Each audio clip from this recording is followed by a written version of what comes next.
Welcome back to the Ice Cream Parlor. I'm Heidi, and that's Stefan. Hey. And this is where we watch horror movies and then discuss them. Yeah, that's right. Please take a moment and subscribe to this podcast, whether it be on YouTube or whatever platform that you watch Or listen to your podcast We're on. fucking everywhere. We really appreciate that. So now that we've got that out of the way first, how's everything going? Oh, it's going all right. Going all right. We are recording on December 31st, so we don't have to record tonight. Yeah, New Year's Happy Eve. New Year. Happy New Year. Early New Year. And happy holidays, too, because we've been taking a little bit of a vacation and An a break. accidental vacation. Yeah, but, things happen. How were your holidays? It was good. It was great. I had lots of fun. I got myself a at-home beer tap, so What is it, like the Hopsy thing? Yeah, you get these little mini kegs, you put it in there, and then, you get your own beer on the tap at the house. It's cool. Nice. Coincidentally, I got myself, a very alcoholic gift as well. I got a little wine subscription, I'm guessing. I got a wine subscription. That's right. I drink lots of reds, but mostly I stick to cabs because they're my favorite. Mm-hmm. And this subscription gives me different kinds of reds, and so far I don't like them so much. But I went to Truxton's last night and I found a wine, and I'm like, I'm taking you home. So lots of reds and nice. Lots of wine. So you didn't like the first one that you tried from the I didn't. I'm on my second one. This is not one of those. This is one of my other good cabs. Just your go-tos? It's one of my go-tos. Nice. I have cheap go-tos and have expensive go-tos. But my cheap go-tos are generally Gnarly Head. I have this really cool beer mug at the house, but I keep forgetting to bring it, and I end up drinking out of your large, humongous wine glass. Yeah, Patty Cakes gave me that, I think, last year for Christmas, and that was, it holds a whole bottle of wine. Yeah, an entire bottle of wine in this glass. So it's fun, but I got to bring my little beer mug over here maybe. Yeah, this one here was given to me by one of my ex-friends. Oh, really? Yeah. That's funny. Ex-friends. You don't hear that too often. Well, sometimes people are in your life for as long as they need to be, and then you learn your lesson, and then you move forward. Right? Yeah. Associates. No, they were friends, almost family, but sometimes you need to weed your gardens, bro. I hear you. I'm just making a quick adjustment here. A little bit of a sound adjustment, that's all. Yeah, well, so anything else? I know your son, I think, had a birthday recently. My son turned 13. He's officially a teenager, and therefore teenagers. I am now a mother of only teenagers. Yeah, it's insane. And of course, he wanted to go to Medieval Times dinner and tournament. But the thing is, we only go for the garlic bread. Really? He likes the show, but he prefers the garlic bread. Just get him some garlic bread at the house then. I have a freezer full of Texas toast. All right, well, that sounds fun, and sounds like a milestone in your life. Yeah, and my daughter is getting her portfolio ready for art school. That's so good. It's getting real, and it's going to get real expensive pretty soon. Art school, she's going to live with me forever, probably. Yeah, I know. Well, got to get a bigger house eventually. I'm just really glad that my kids are, because I'm not very creative. I mean, my creative outlet is talking about other people's creative outlets. But so you're a commentator. I'm good at words, I guess. But I'm really glad that both of my kids are super creative. My daughter's an artist, and my son creates these worlds in his head, and it's just insane. I think I did the same thing in my lifetime. I created a bunch of worlds in my head, but they didn't really ever pan out to be anything substantial. Well, so what he used to do, he used to get my phone and he would just record movies with he's into kaiju and Godzilla monsters, Ultraman monsters. So he would like make these storylines, and he's 13 and he'll still go to the kitchen and just bang around with those, with the monsters. Like he goes and gets actual collectibles and yeah, I know. I've seen it. It's tough to watch. But, hey, to each his own. Yeah, hey, but I mean, great. it's cool. And then for New Year, for tonight, I'm not doing anything other than getting wine drunk and staying at home because fuck driving around LA at midnight or after midnight. It's fucking ridiculous. Yeah. Definitely don't want to try to drive if possible. That's right. Oh, something else that happened. I had to get a wisdom tooth removed because it was being an asshole in the middle of the fucking night on a Sunday when all dentists were closed. Oh my God, that sounds painful. It was the best weekend ever. No. And then for Christmas, I was sick. I had a cold. But like one of those colds where your bones hurt. I guess it may have been a flu. I don't know. I haven't been sick for a while, so but yeah, when you kind of like feel like you said your body just aches or whatever. Yeah. Anyway, that was well, it. I'm glad you're feeling better because you look like you're in better spirits now. Yes. And Spirits, yes, absolutely. Cheers to that. Here, cheers first and then drink. Whatever. It's okay. All right. So to get back at the topic at hand, we are watching. This week we're discussing The Exorcist. The Exorcist, not a new movie, a very old and. So what do I do this? You could do that, or you could. Yeah, there it goes. Woo. The Exorcist, supposedly the version that nobody's ever seen, but the scariest movie of all time. The re-release with the extra scenes that they didn't show you in the beginning, which we'll get into later. Yeah.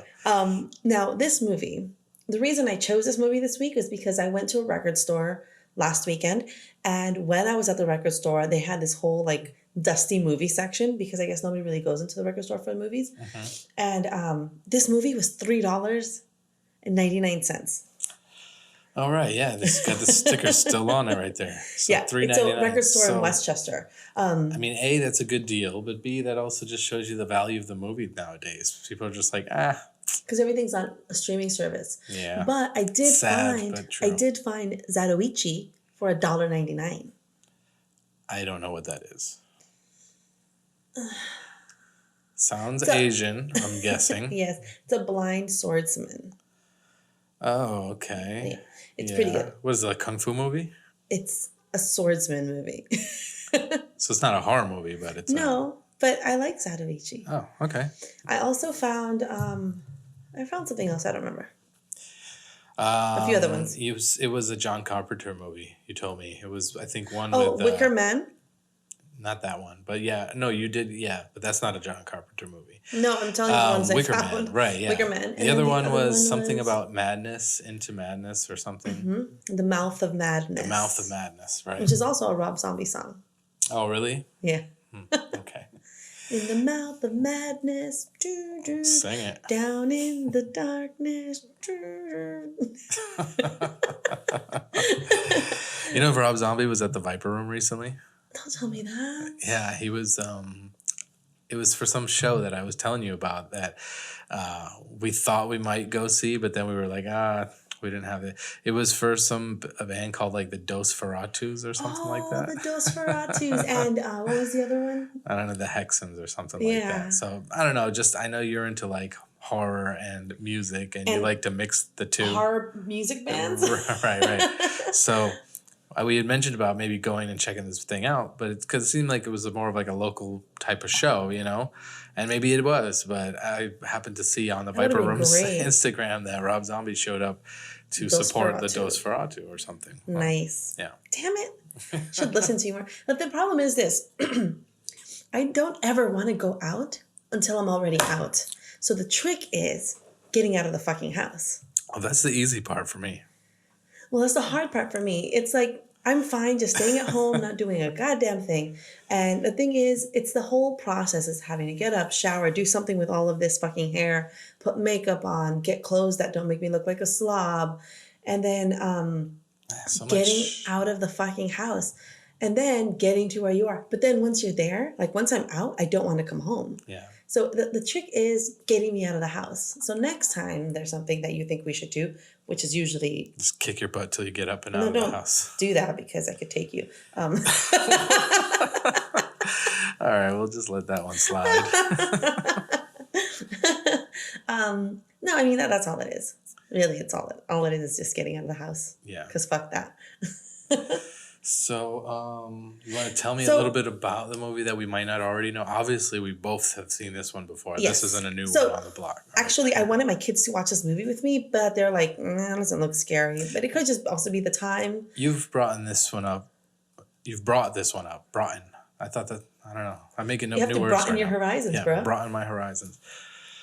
What I meant to say is that you brought this up in other episodes in the past, saying that you'd only watch it during the day and you're not really ready for it because it scares the shit out of you. Yes. Oh my gosh. Okay, so this movie used to scare the fucking crap out of me. Mm-hmm.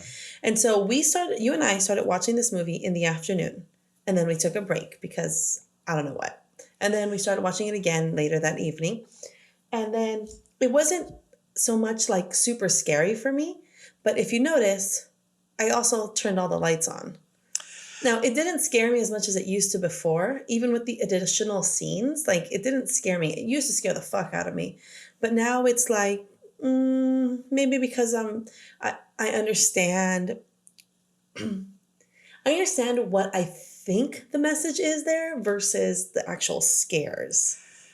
I was very scared of this movie as a child. Like, I don't think I was able to actually see it all the way through, but I do, I knew of certain scenes. I maybe saw a few parts of the movie. And then I do remember watching it in my youth. And yeah, there was a lot of parts that I could understand were at that time very scary. But watching it again now, I'm not so sure because I'm very, I don't know, desensitized these days. But then also it's just like a lot of it, I just don't, I find it's entertaining, but it's not something I believe in anymore. As a kid, I would believe in these things as if they were really real. And Right. now it's just, it's not real. So that's why it's fun. It's just imagination and it's entertainment and it's fairy tales. So it's great. But as people from ethnic descent, we all have had that somebody who has been possessed in our family or something, or in our village or in our town.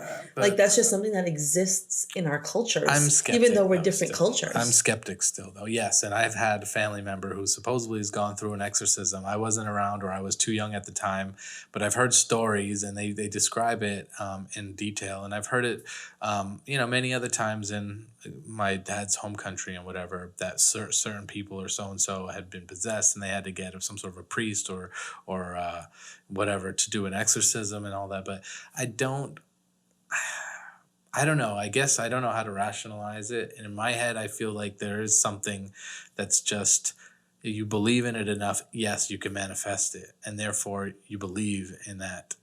And if you don't, I'm going to leave that crazy stare in there. If you don't believe in it, then guess what? They're not real anymore. And that's sort of the same way it goes in the movies, like in Freddy versus Jason, they had to believe in Freddy again for him to gain power to be able to do harm. So if that's really a real part of it, and if they are real, then just don't believe in that shit, and then it goes away. Oh, okay. Simple Just don't believe in your beliefs that you've been ingrained and you've been brought up on. Like, don't believe in that shit. It's hard. Yeah, it's hard, but That's what she said. All right, so the synopsis is, when a teenage girl is possessed by a mysterious entity, her mother seeks the help of two priests to save her. Mm-hmm.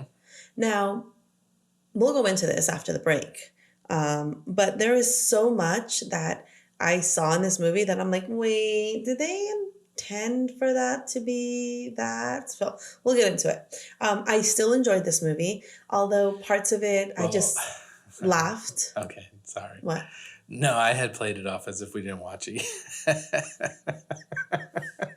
Remember how we go watch the movie, then come back again? No, because I said I did until, and then I also said when you and I sat down to watch this. So I don't know. No, I know, but when I said it as if I hadn't watched it yet. So I enjoyed the movie, of course. My entire upbringing, I've watched it and then avoided it, and then watched it and then avoided it, because it terrified the crap out of me. After seeing it so many times, even now where I wasn't so scared of it, I definitely had moments afterwards where I was like, I'm going to watch something on Disney Plus. Yeah. So, Yeah, well, I think one of the biggest fears for people is that it's the fear of something that you don't technically see. It's not like the demons come in and show themselves first and then possess you. You're just possessed. So then you don't know how it happened, what to do, or how to get out of it, and they're controlling your body or whatever. Right. So here's the thing. I have a bulldog named Bugsy who's kind of blind. And so the kitchen light is on, right? All night. So, but everything else in the house is off. And before going to bed, after watching this movie, I really was thirsty. I wanted something to drink. So I went through the house, turned on all the lights until I got to the kitchen, the safe zone, and got juice, come back out, and then I start turning off all the lights. And I purposefully had my phone in my hand. So I was reading something supposedly, but just so that I wouldn't look like peripherally at anything to the sides to make sure that I didn't see any demon faces. Not that I expect them to be there, but I also don't want my mind to play a trick on me to make me think that there is a demon face there and scare the shit out of me. Sure. Yeah, I mean, when I was a kid and I watched Killer Clowns from Outer Space for the first time, I couldn't go and take a shower without whenever I had to wash my face, like in other words, I had to have my eyes open all the time. So if I So you'd always burn your eyes? No, I would close them and I'd wash my face real quick, but I'd try to open them real quick and because I felt like that the longer my eyes stayed closed, that eventually something would pop up and it would be either a killer clown or some sort of monster or whatever. And so I was like trying to wash my face and get my eyes open, get the water out of my eyes as quick as possible. So that way I could have the sense of security that there was nothing there. But if the longer my eyes stayed closed, the more I would get nervous that something would appear. So it's just, I get that. So, I mean, yeah, so that's exactly it. I do the same thing. So when I get out of the shower and it gets all foggy, when you wipe the window. I wipe the mirror. It scares me. So what I do is I just wrap up in a towel and I open the bathroom door and I go to my bedroom, get dressed, and then I come back into the bathroom when all of the... Because you're afraid that when you wipe it, somebody's going to be behind you. Yes. And there's this movie that I saw when I was a kid, and I don't remember what it was, but it was like this monster that this girl was wiping the thing off, and there was this monster behind her, and it had this long nose, kind of like the plague doctors. You know, they had that mask. Yeah, I've made some of those masks before. Really? Yes. I want one. I've made a couple of them. I can't tell you why, otherwise I have to kill you. But you're slowly doing that, so what's the harm? I'm slowly killing you. I'm killing you softly. No, not softly at all. You got emergencies going on? Yeah, sorry. Okay, no problem. Just my kids. Oh, that's fine. Yeah. Sure. All right, so we'll take a quick break, and then we'll come back and talk about the movie. Okay. In major detail. Like we're going to talk about every little thing. Everything. We're going to spoil every little part of the movie for you. There will be spoilers. And we're not going to miss anything. I'm just kidding. All right, broad strokes. We're going to go stroke some broads. We'll be right back. And we're back. The fuck are you drinking, bro? And we're back. I like to say it too. Well, what the fuck are you drinking? Oh, what am I drinking? I'm drinking some IPA from a local brewery here in Santa Monica, just around the corner, I believe. Santa Monica Brew Works, Beach Brewed, Inclined IPA. Yes. 7%. Yes, 7%. It's a nice, round, even number.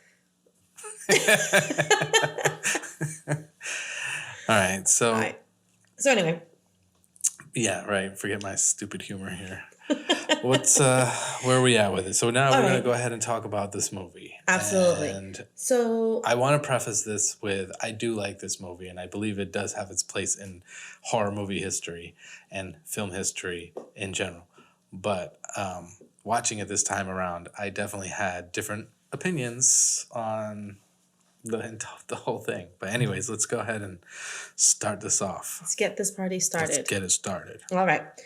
So really quickly, this movie was released December 26th, 1973. Wow, the day after Christmas. Exactly. So the 70s ushered in, yes, serial killers and stuff in the real world, but also movies about devil and possessions and, you know, all the things that led up to the satanic panic of the 80s. Right. So this is also like, I'm thinking music-wise, Kiss and like devil music kind of stuff was starting to be prevalent. Like I said, all of this, like these satanic movies and stuff led up to the satanic panic of the 80s. Right. Yeah. Okay. So The Satanic Panic. the satanic panic. Is that what they called it? Did they coin it that for real? Yes. Really? Yes. And so this movie actually directed by William Friedkin, Yeah. based on the novel of the same name, who was written by that other guy. Batty. Peter Blatty. Blatley? Blatty. Batley? Blatty. I don't know. Whatever. And you said something. Who the fuck is William Friedkin? Well, I'll have you know. Well, I was saying he's in my head. A one-hit wonder. Like a one-hit wonder because, yeah, he did The Exorcist and that was a great movie. But did he do any others that were like, oh yeah? I mean, he's no Wes Craven, right? Well, he directed The French Connection. Oh, okay. Well, And that won 5 Oscars. But not a horror movie though. No. Okay, so he was a versatile guy. He kind of right. No, so that movie was about New York City cops and a French drug smuggling ring or something like that. Then he did To Live and Die in L.A., which is about Secret Service agent who brings down a counterfeiter. It's the place to be. The Guardian, which is a horror movie based on infant sacrifices or something like that to a tree. That sounds fun. Yeah. Jade, which is like a really good movie from the 90s. Wait, is that like one where it was like a green cover and it had like a scripper? Yes, she was like a brunette. Yes. Forgot her name, but she was like she had her moment in the 90s. Okay. Yeah. That's coincidentally when I came out. And Bug with Ashley Judd. And I've been on this Ashley Judd kick lately. I've been on this Ashley Judd kick lately. I was like, is that a new term I haven't heard before? I've been watching so many movies from the 80s and 90s lately. Yes. But for sure, all the Ashley Judd movies with Morgan Freeman. Like Along Came a... No, not that one. The other one, right? Along Came a Spider, Long Kiss Goodnight. Oh, was she Kiss in both the of Girls. those? No, I'm talking about, like, these are all the movies that I've seen. She was in 2 of the ones. She was in Eye of the Beholder, and she was in, what is that movie that I just watched, like, last night or the night before? And it was... The Bone Collector? No, that's Angelina Jolie. Oh. Well, I know. I'd collect her bone. But you watched that recently. Yes, I told you I've been on this huge kick. Yeah. Anyway, a lot of them are Ashley Judd movies, but the one that I'm having trouble bringing up is she was an attorney who was representing her husband who was being framed for some massacre in El Salvador. Anyway, I don't think I saw that one. Anyway. So he's done some movies, is what I'm saying. Okay, so William Friedkin's not a one-hit wonder, but okay. He had a couple hits. And this was released by Warner Brothers, and this was their highest grossing film of all time after you adjust for inflation. Really? Yeah. Huh. I mean, you have to remember, even when it was released, it a lot of people went to watch it, and it wasn't released specifically. And I read something about it. It wasn't specifically released in South Central or predominantly Black neighborhoods because they didn't think that Black people would want to watch The Exorcist. Then when they released why do you think so? Because it was just like not up their alley, or you think it's because this was during the era of the blaxploitation films. Mm-hmm. So what they did was they released the film in movie theaters like in Westwood, and they saw that there were so many Black people that came to watch it that they're like, oh, and then they started putting the they started booking the movie in South Central theaters, and that's what kind of started the ushering out of the blaxploitation films, or one of the reasons cited for that. Gotcha. Yeah, I thought that was actually very interesting. Because this movie really it makes its mark more if it's played for a spiritual crowd. I mean, not to, whatever. I'm just saying a lot of atheists were probably like, what is all this comedy? They're like, she spins her head right round. Right. Yeah, right. But yeah, it's like, definitely if you go home at night and you're really, believing in the spiritual and otherworldly entities and things like that. Well, again, belief is going to manifest it. Yeah. So absolutely. Yes. Well, so this film, Linda Blair, who plays the little girl Regan, she was actually receiving death threats. Which that's so from stupid. religious zealots who believed that the film was glorifying Satan.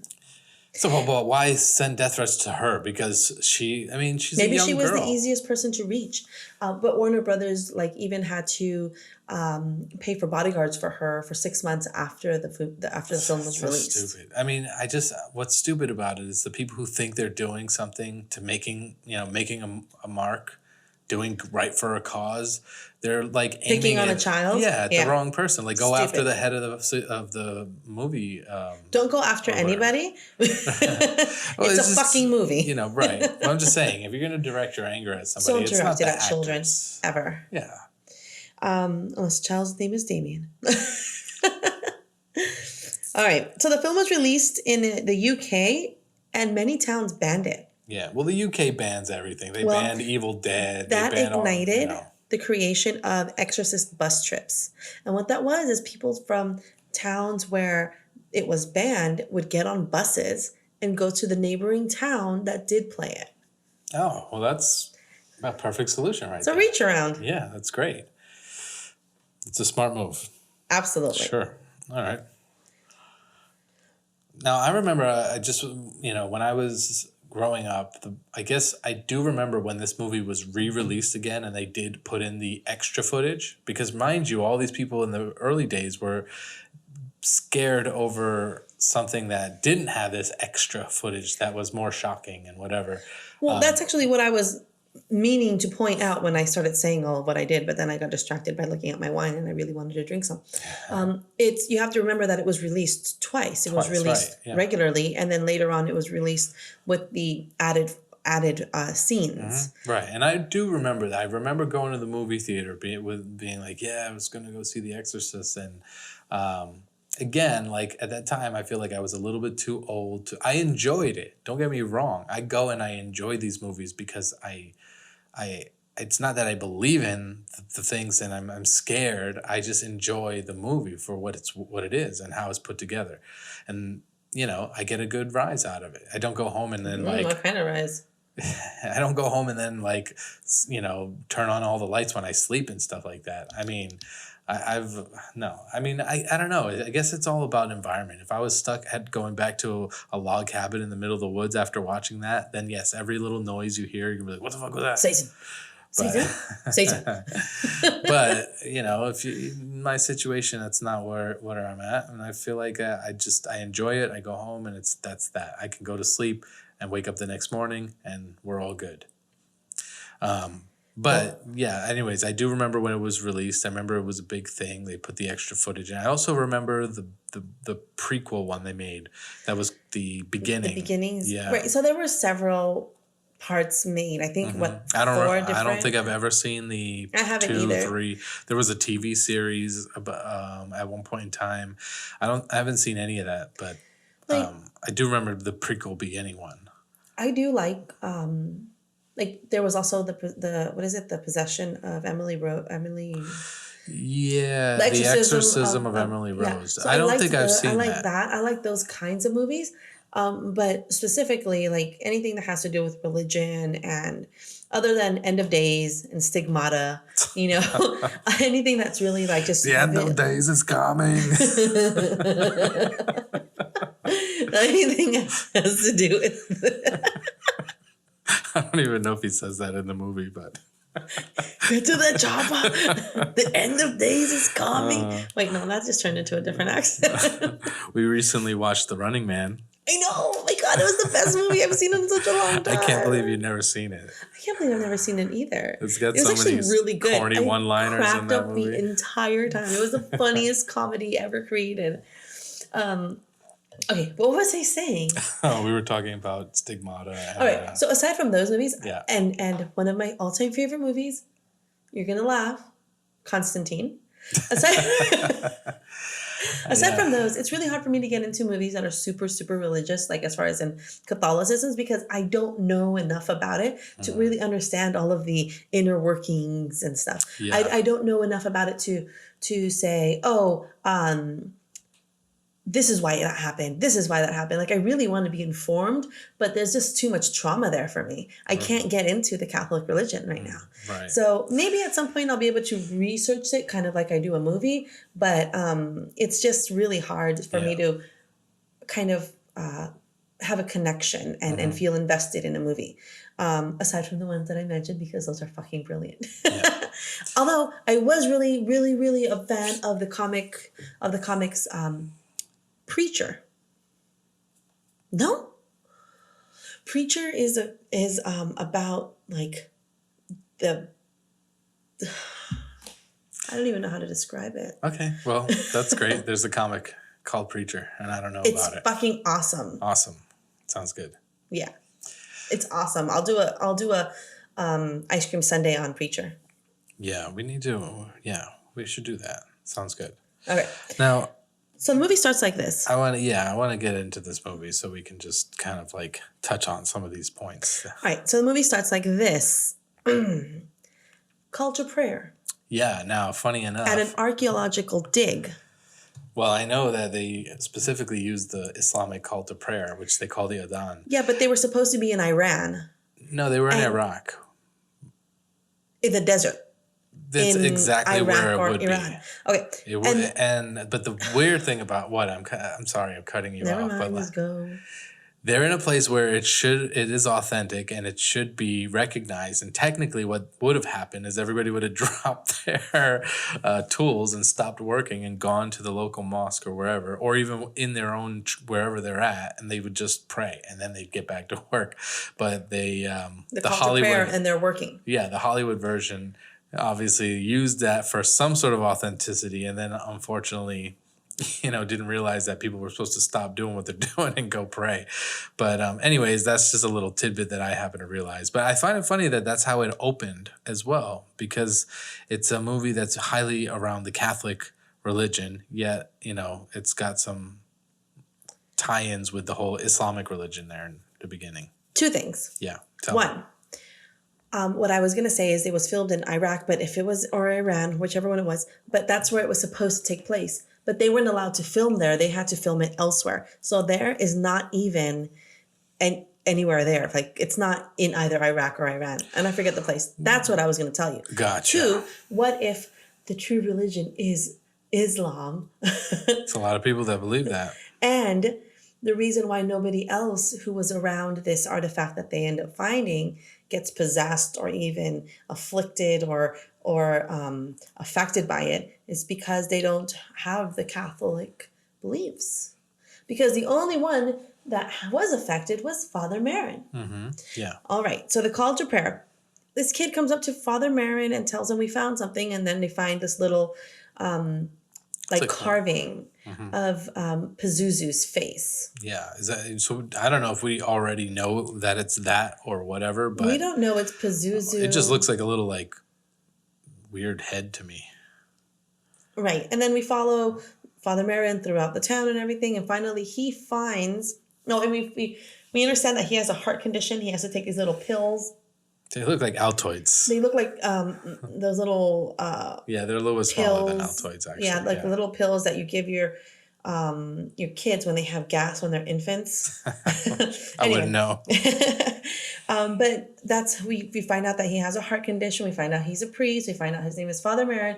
But then in this great scene, he comes face to face with the Pazuzu statue. Mm-hmm. Now, Pazuzu is a demon from Babylonia era mythology, and he's a demon who brings famine during a dry season and locusts during the rainy season. Mm-hmm. He is often, he has the body of a man, head of a lion or a dog, talons of an eagle, 2 sets of wings. And a giant cock. And a scorpion's tail. It looked like But the statue does seem to have a cock. Yeah. He's considered to be an evil spirit, but because he's so evil, he also deters other evil spirits, which in turn means he's also protecting humans. Right. But living in the desert has nothing to do with the famine and all that other shit either, right? Exactly. Logic. He's also identified as Beelzebub. Beelzebub? I've heard of Beelzebub. Beelzebub, or what'd you say? Beelzebub? Beelzebub has a devil side for me. Beelzebub is how it looks like it's spelled to me. But you know, I'm not versed in these kind of things. I'm a non-believer, I guess. Well, that's what Pazuzu is. That's cool. All right. So he comes. So here's what I got out of it from my perspective: is okay. He's had some run-in with this fucking Beelzebub Pazuzu thingy before, Pazuzu, and he's now come across it again. This isn't his first encounter. That's why he knows what he's sort of dealing with. That's what I got out of it, is that there's definitely been a previous encounter, and there's something mysterious about this thing. It's an entity that is, you know, I don't know, evil and strong, I guess. Okay. Maybe. I don't know. I just thought that was a cool scene. Yeah. Well, I think it's a cool scene, and they show him kind of face to face with the statue and everything, and Pazuzu. Mm-hmm. Yeah. Like a Pazuki from EJ's. It's a cookie pizza. Oh, Pazuki. Pazuki. Okay. All right. But so now we cut to Georgetown, which is actually in Washington, D.C. That's right. And we meet Chris McNeil, who's played by Ellen Burstyn. Mm-hmm. I don't know. Burstyn. Yeah, she's Burstyn. She's in a lot of different movies in that era. She probably, yeah. Yeah. And she's reading a script in her bed because she's an actress. Mm-hmm. Actress. Okay. And she gets up because she hears noises. Yep. She thinks it's rats in the ceiling. In the attic. Yeah, maybe mice, but maybe rats. But she says rats specifically. Mm-hmm. Yeah. And the next morning, and I wrote rich as fuck because she has a nanny and a maid and a butler. She's also just white. And that was the times. Yeah, I but guess yeah, so. she's an actress, so that's what comes along with the territory. It's still the same today. They're just not. I know. I used to be a nanny. It's usually that they don't hire whites and Germans now. They hire Latinos. As brown folk. Yeah. We're raising y'all children. I used to be a nanny before I went into corporate. Really? It seems very appropriate. I'm just kidding. I'm glad that you're still not. I'm glad that you've moved up the ladder. It was actually very well paying. Really? Yeah. I thought about being a personal assistant once. You don't have the patience for it. I think you'd knock a bitch out. I thought about it. I tried to send in a resume a few times when I moved to LA. I was like, what if I could be some rich guy's personal assistant? And then I was like, rich guy's not going to hire you. I was like, I'm not going to go get people's shit after a while. I'm just, that's not me. Yeah, you wouldn't like it. I could never be a personal assistant because I just don't have the patience. Yeah. I was a nanny because I did kids. You know, I just can't, I don't want them anymore. Like I have my own and that's enough. And, yeah, you know, I don't want to have to deal with other people's kids really. So she insists that there's rats, and she tells her butler, "There's rats. He's insisting that there are rats. Then we see that she goes off to film a scene, and that's where we meet the director. Who is Blake Dennings or Drake. Burke Dennings. Who the fuck is Blake? Anyway. Yeah, I don't know. He's the director, and she's doing this movie, and all it is just a lot of like blah blah blah it's blah blah. It's just stupid nonsense protest scene. Yeah, it's pointless to the movie. The only cool part of that is that within the scene, as they zoom out, you finally get to see Father Demi. What's his last name? Karen. Karras. Damien Karras, yes. But I liked how they did that. It was a very cool, like, because he was laughing as an onlooker. Yeah. Yeah. So and then he walked off. That was cool. I found that it was just a way to say she's that, because she also comes home and then there's an invitation from the White House for her just to go to dinner for a private event. And so it's just trying to give us the understanding that she's a very important You're right. actress. She's a VIP for sure. Then she puts her 12-year-old daughter, Regan, played by Linda Blair, to bed. And she's reading, and Regan has been reading a trash mag that has a picture of herself, her mother, and her father. And the headline says, Howard run out on his family. And that's how we know that her father's out of the picture. Mm-hmm. Right, yeah. Right? Yeah. So when later on in the movie, when Chris, the mom, finds a Ouija board that Regan has been playing with, Regan says that she communicates with Captain Howdy. Yeah. And that is Pazuzu kind of linking himself to her as to fill in that void of a father that she doesn't have. Her father's name is Howard. This is Captain Howdy, and he's I didn't very catch that. paternal Yeah. to her. Gotcha. Right. Yeah, I was wondering if the Captain Howdy thing was going to come back later on, but it didn't. And but It now I was just like see the connection yeah, to it. okay. Yeah. So And it's just kind of filling the void Mhm. that she's really yearning to fill, because we find out that even on her birthday she didn't call, and the mother's calling Rome like, get him on the damn phone. He's not Right. calling his daughter on her birthday. Yeah, yeah. And so we also, I mean, the whole thing is set up. We know that she's, what I mean by that is that we're setting up to know what kind of person she is, her environment, who she's surrounded by.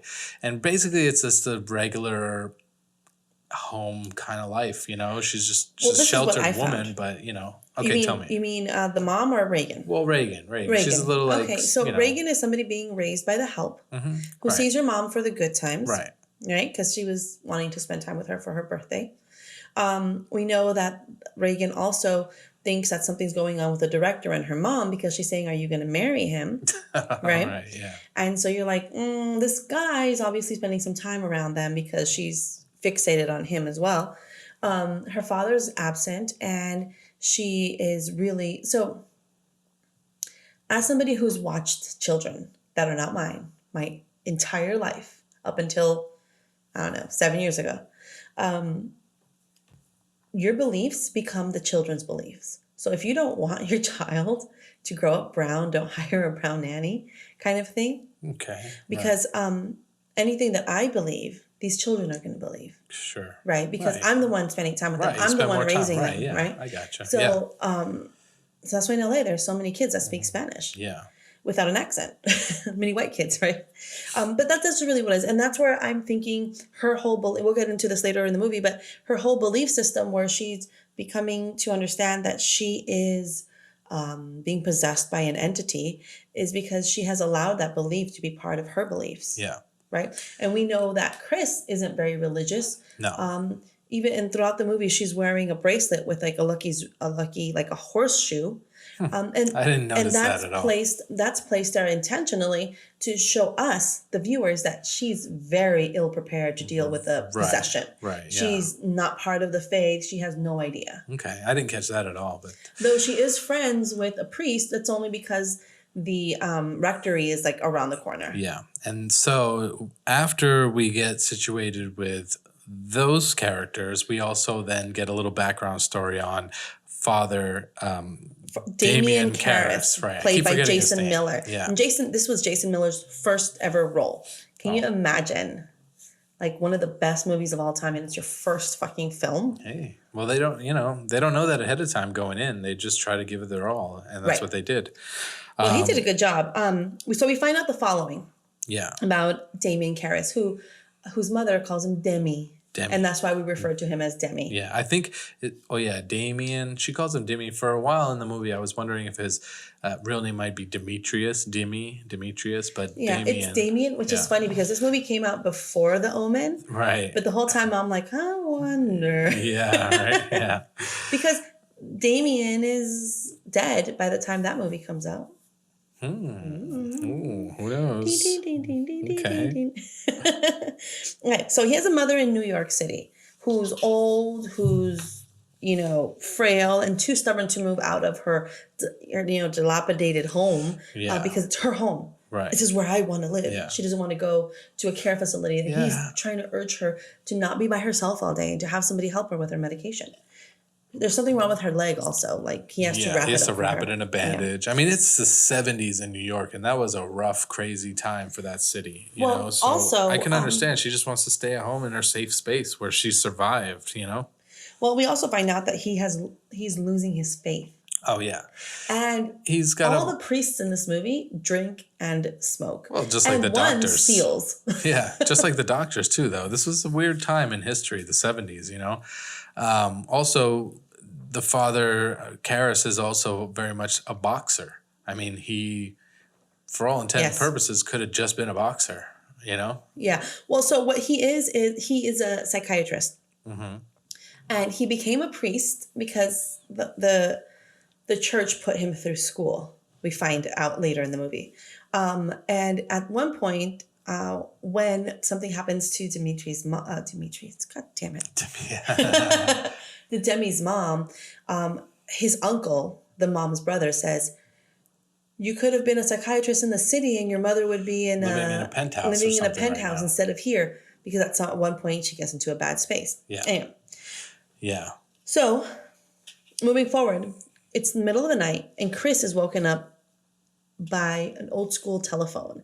And I realized that is the most effective wake up method because that is the most annoying sound in the world. It is. It was also very similar to the sound of the doorbell back then, too. This that sounds so fucking annoying. But she was woken up because she has to get up and she has to film a scene. Oh, right. Okay. And she had been up all night because she was, on the phone or doing whatever. I don't know what she was doing. She goes, I just fell asleep. I fell asleep, yeah. She's got to do a scene, and she realizes her daughter's in the bed with her. Absolutely. And she's like, well, what are you doing here? She's like, well, I couldn't go to sleep because the bed is shaking. Right. So she goes and she puts her back into bed, and that's when she hears rattling up in the attic again. Yep. And she goes up there, much to her credit, she goes the fuck up there. And she goes and she takes a candle. Yeah. And she goes up there and doesn't see anything, but we see at one point the flame go. Right. And you also notice that, that part. So again, unexplained phenomenon. It could have been a gas leak that could have also seeped into Regan's room, which also could lead to her, what's it called? Like hallucinating? Hallucinations. Really? Yeah. Maybe. Because it's That's what a if it's a logical pocket? explanation. Because suddenly she goes in under this one pipe and the flame comes out. Right. Like, of course, there has to be a gas leak, right? I don't know. I mean, this is where, they really want to push the... Explain the vomiting. Gas? Okay. Hey, we're switching roles here because now all of a sudden you're the one who's like, there's science behind it. And I'm over here like, no, it's supposed to be supernatural. But we do notice that there's no rats or mice that are dead because all the traps are still set with bait. And so that means they don't have rats or mice. Just like the guy the butler guy who works for them, who's the German guy possibly. He's Swiss. He's Swiss, right. He says, so he says, yeah. Later that morning at the church next door, the Virgin Mary statue is desecrated. Yes. And not defecated, like I wrote in my notes. It's been desecrated. And it has Madonna boobs, like 90s Madonna boobs, which are the cones for all of you young folks, and has a penis. Yeah. Or, giant, like... It's a weenus. Thing, yeah.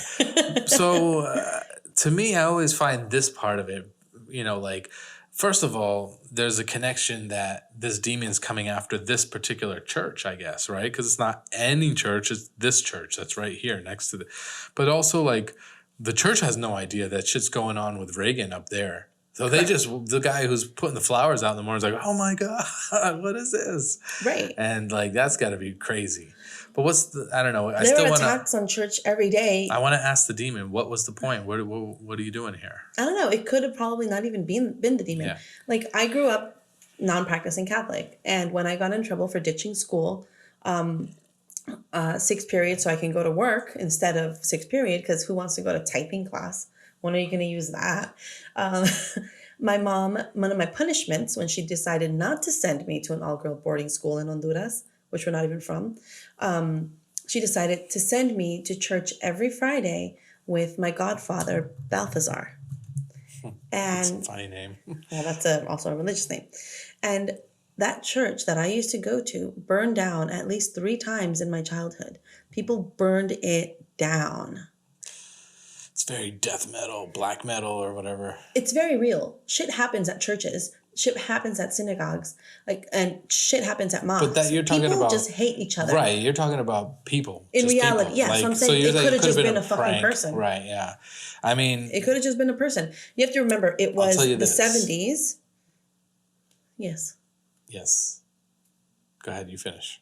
It was the 70s. It was what? In 1973. Right. It was the start of the serial killer era when all of these serial killers started doing fucked up shit. Could have been anything. Yeah. What I was going to say is that it definitely is a disturbing image, and it's something that definitely has shock value. So it works for the movie. It did a good job. Yeah.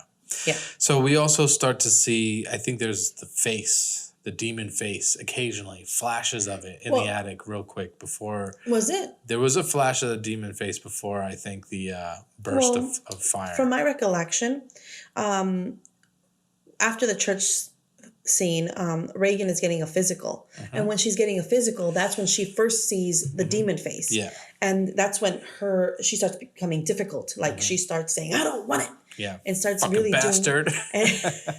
Yeah. And apparently during the physical, she tells the doctor, keep your fingers away from my cunt or something like that. So, the doctor meets with the mom and they realize that she has a disorder of the nerves and prescribes her Ritalin. Ritalin, yeah. Ritalin.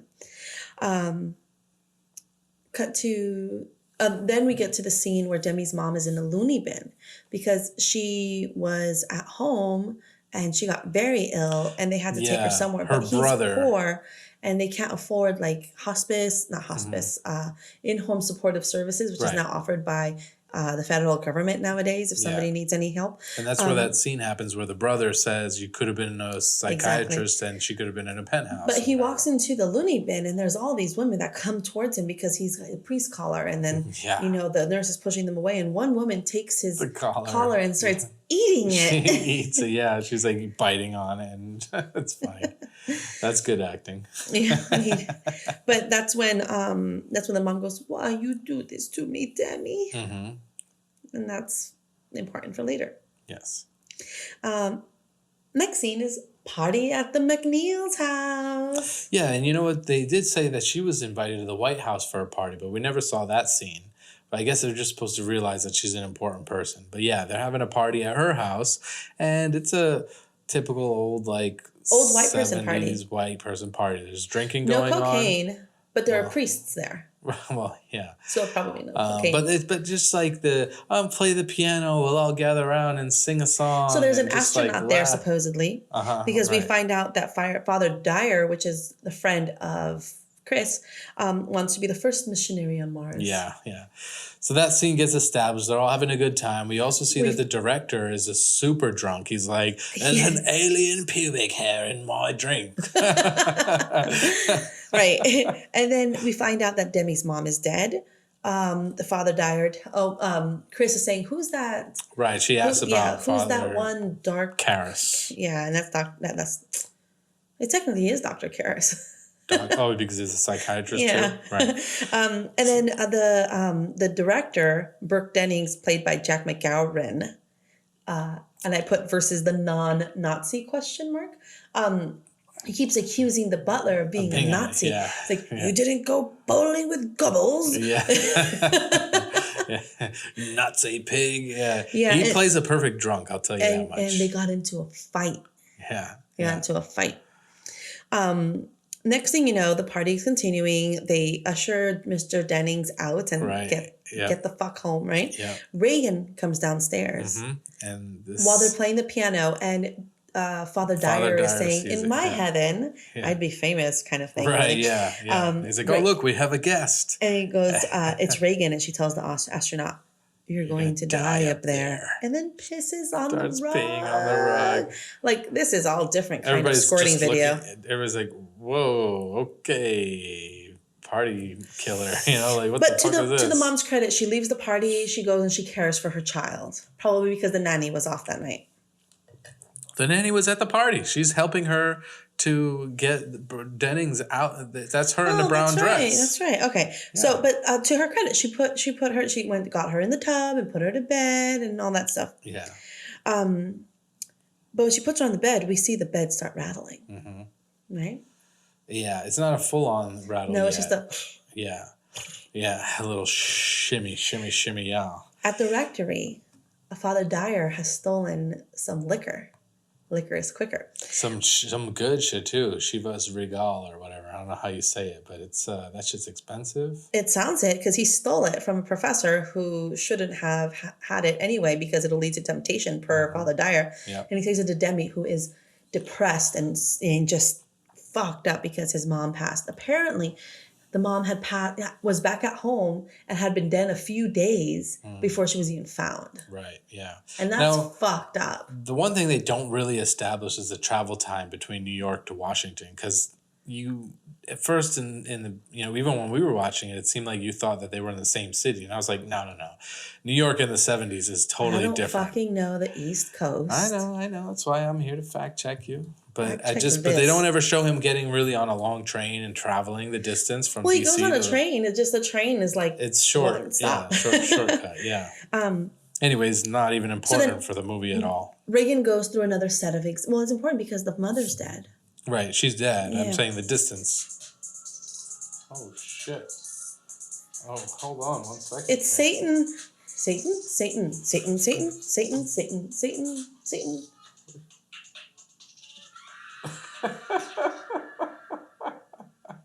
Okay. Well, let's just keep going. Satan. You forgot to mute it? No, well, yeah, I forgot to mute it. All right. Hey. So at the Regan is going through another set of exams, like physical exams. Yeah. And we see that she's getting a cerebral angiography. And that was a big deal because when she was getting the I'm right here. Don't worry. I know where we're at. when she was getting that, apparently a lot of people were getting nauseous in the movie theaters because it was very realistic. And actually, the person who was doing that procedure in the movie was actually a skilled person who did that for a living. And the medical community said that it was one of the most authentic medical scenes ever. Yeah, sure. Well, and it had to do with the fact that it was a doctor who performs it on a regular basis, who knows how to do it, and that Linda Blair was very convincing as a child who was uncomfortable during a procedure. Yeah, I mean... It looked very real. It looked real, yes. And the thing is, like, that, again, some people are just way more squeamish than they are scared of, like, the boogeyman. Yeah, like, I don't want, I thought it was cool seeing the blood squirt out and, like, pulses. Yeah, I don't want needles in my fingernails, but I take watching a horror movie over that anytime. Yeah, but that was a tough one. I mean, they definitely, if you're squeamish, it's hard to probably watch that because that thing goes right into the neck. Yeah. And then they shove something up the tube, and then it's supposed to put something in there. I don't know. Yeah. I didn't know that's how they did that shit back in the days. But so that after they do that, they hypothesize that it's a seizure disorder, but all the tests are clear. So the doctors prescribe Thorazine and Ritalin. Right. And Thorazine is an antipsychotic, which kind of makes me go through this whole mental health part of it. It's how do we know she's just not requiring a psychologist or a psychiatrist or something? Well, that's what the doctors logical person like me is saying. But she's like, but the mother keeps saying, I'm not locking her up in a loony bin or whatever you want to call it. But even the doctors say, well, when she goes, what should I do? And it goes 6 months. And the priest says that at one point, 6 months under observation. That's what she needs. Yeah. I mean, I guess in my sense, since I'm saying, well, I'm not believing in all this shit, like, I guess my theory is, those people that are locked up in the loony bin are just, like, insane and they don't know what they're talking about. But what's to say that I'm wrong and that these people that are locked up are seeing things and are connecting and communicating with other entities, and basically nobody believes them, and that's why they're in these fucking loony bins. I mean, that's a very highly plausible possibility, even though I'm the skeptic. So either people have mental health issues and they're being treated by the Catholic Church, or people have spiritual issues and are being kept in loony bins. Yeah. Sounds like a dilemma that we cross in the movie, the wonderful movie Constantine. We'll have to put that one on the list one of these days. So while the doctors are looking over the results and they see that the CAT scans that they did on her, they don't find shit. They're clear. They don't have anything there. Yeah. And they're then called into the McNeils, and there's 2 doctors that go. Yeah. At the house, they go up into... Yeah, they go up into the bedroom, and they see the bedroom is ice cold. Yeah, because you can see your breath. Right, and that's where they refrigerate that fucking room out, right? Yeah, they refrigerate that room so that it could be authentic. The thing about this movie is that they did a lot of things for extremes because they want it to be authentic. Yeah, and we'll get to that in a second. And so Regan is convulsing violently. is how I'm gonna call it. Right. She's like flopping up and She's down. doing in this bed, whole she's plop, plop. sitting doing extreme sit-ups, right? Extreme sit-ups, and I think super Nosferatuing. You were telling me something about how that she actually ended up having. She hurt herself like that, but when she hit her mom onto the floor, the mom had a harness that pulled her all the way back. And that created some spinal issues that she had. In the mom. Oh, okay. I thought you were talking about, what's her name? Yeah, she also experienced some issues. Gotcha. Are you going to give me more wine? Let me finish this one because there's 2 different ones. Oh, okay. I was going to be the gentleman. Yeah, well then do it right then. Well, I didn't know it was 2 different ones. There you go. What was that face? This is better than the ones that you drank that one time where you made that stank face. Yeah, don't ever buy me box wine again. I don't know. I'll just bring my own. Thank you. I'm not really a wine guy, so I didn't know what you wanted. Okay, so she's convulsing, and the bed is rattling, and she's saying, "Fuck me, fuck me," and this movie is very sexual. Pazuzu has a penis. The Virgin Mary has a penis.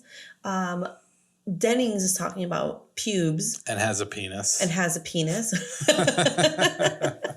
And Regan is wanting somebody to fuck her. Yeah. Boy, does she want it. And then at some point, she's laying down and she's like bouncing off the bed. Like, you know the game Trouble? Was it Trouble where you push the button down? Oh, and it goes, okay, yeah. Was it Trouble? I don't know. I just felt it was like a very trampoline-like. But yeah, she's bouncing up and down off the bed and she's flying all over the place. And right. And that's a very scary scene. That's, for some people. Sure, for some people. And at a time, again, this is almost 2020, folks. So in a couple hours. Yeah, exactly. We've come a long way since then. But hey, what's to say these spirits aren't real? What if we find out? Oh, forget it. Never mind. The end of days is coming. Yes, it probably is. But hey, let's at least enjoy it while it happens, My friend right? Eric hates Arnold Schwarzenegger's voice. I love it. Can you send me that so I can send it to him?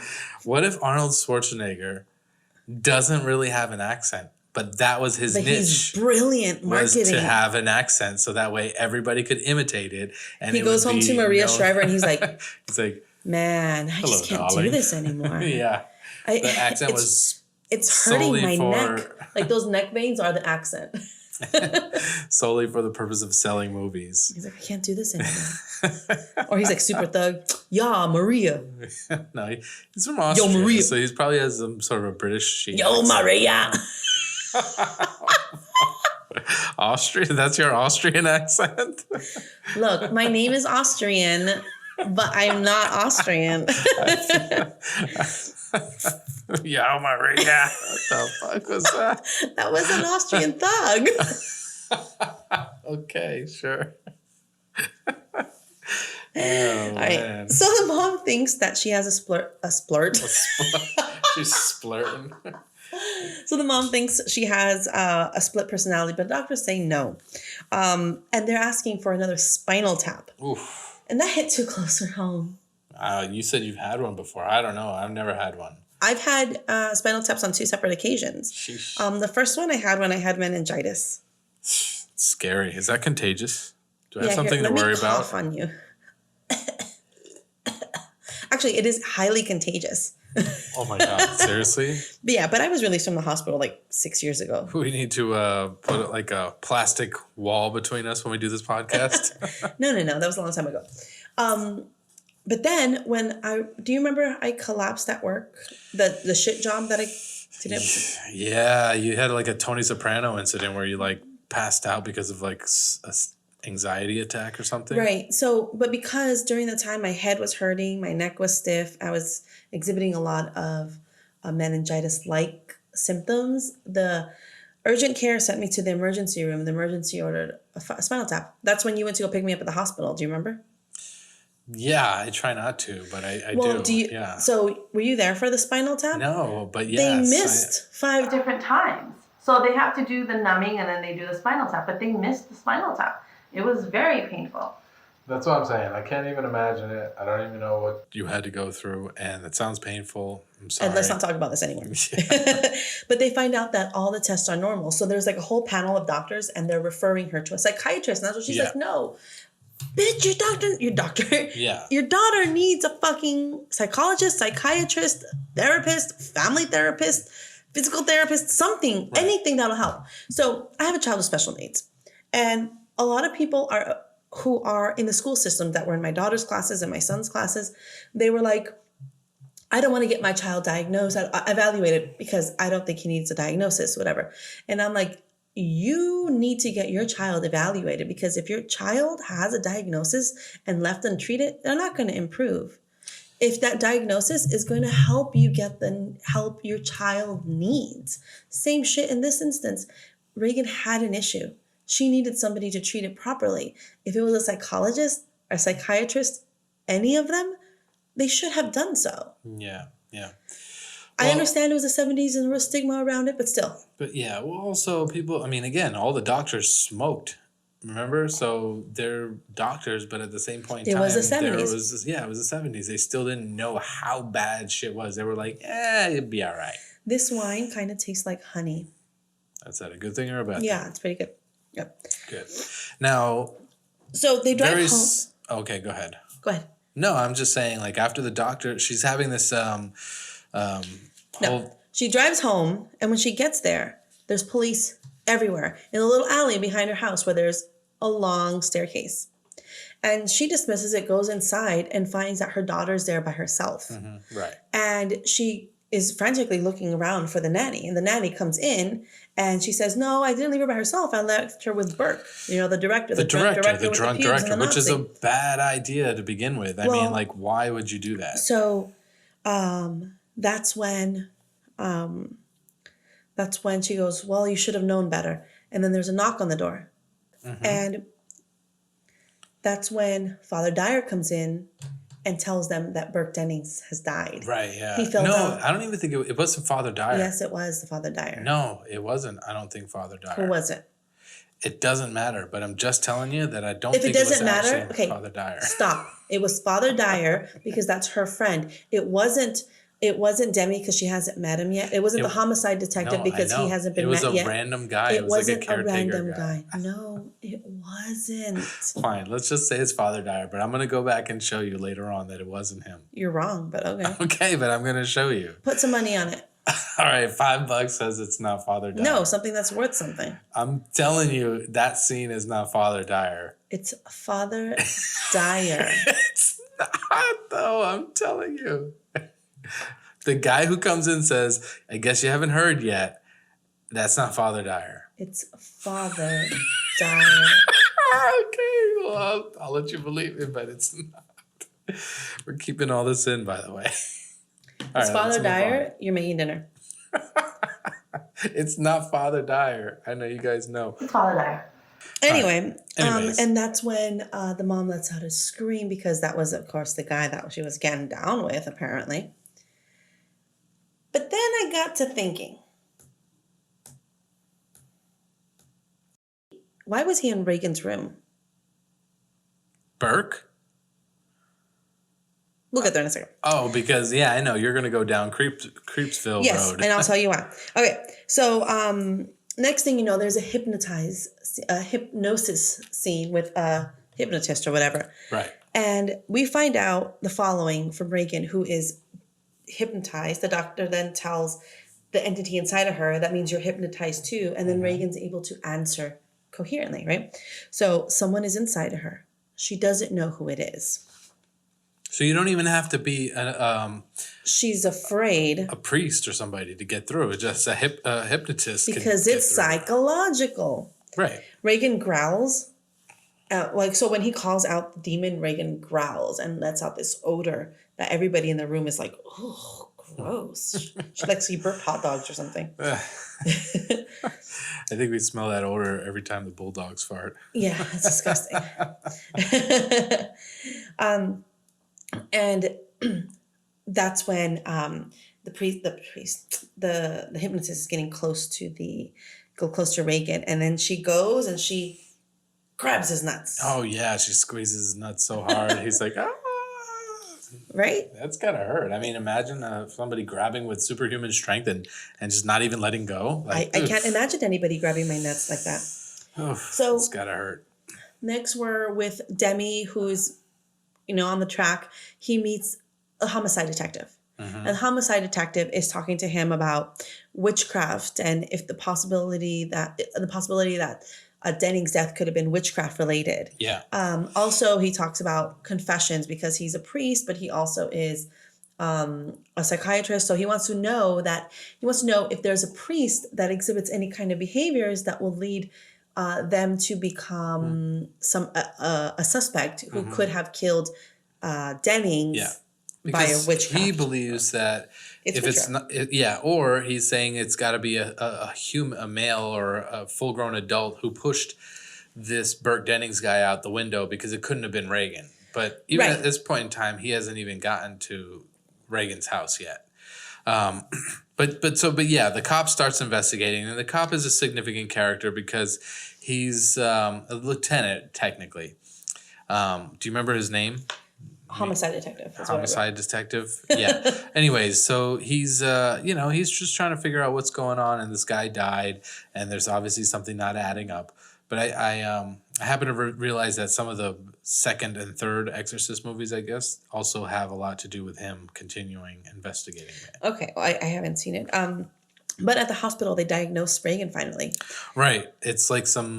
She has. I'll let you say it. Somnambuliform possession, and it is just a primitive disorder where people believe that they're possessed, and the possession is caused by their belief. Exactly. And therefore, the cure is also their belief, the which is the exorcism. Mm-hmm, right, and I think that's how it really works.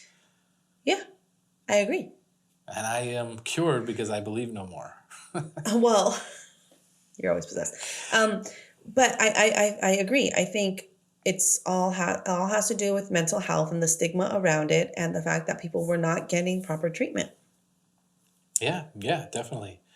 And, times have changed now, and that's a good thing. But, again, in this movie, at that times have changed, but it's still really hard for people to kind of, how hard it is for people to... I have a friend, a very dear friend, who also has PTSD. I have PTSD. We both do. But she is afraid to tell her job, even though they should be able to make accommodations for her. Like, sit me against the wall, or maybe, let me work with headphones, something basic, right? Mm-hmm. But she's afraid to do it because people are still very closed off about mental health and trauma-related issues.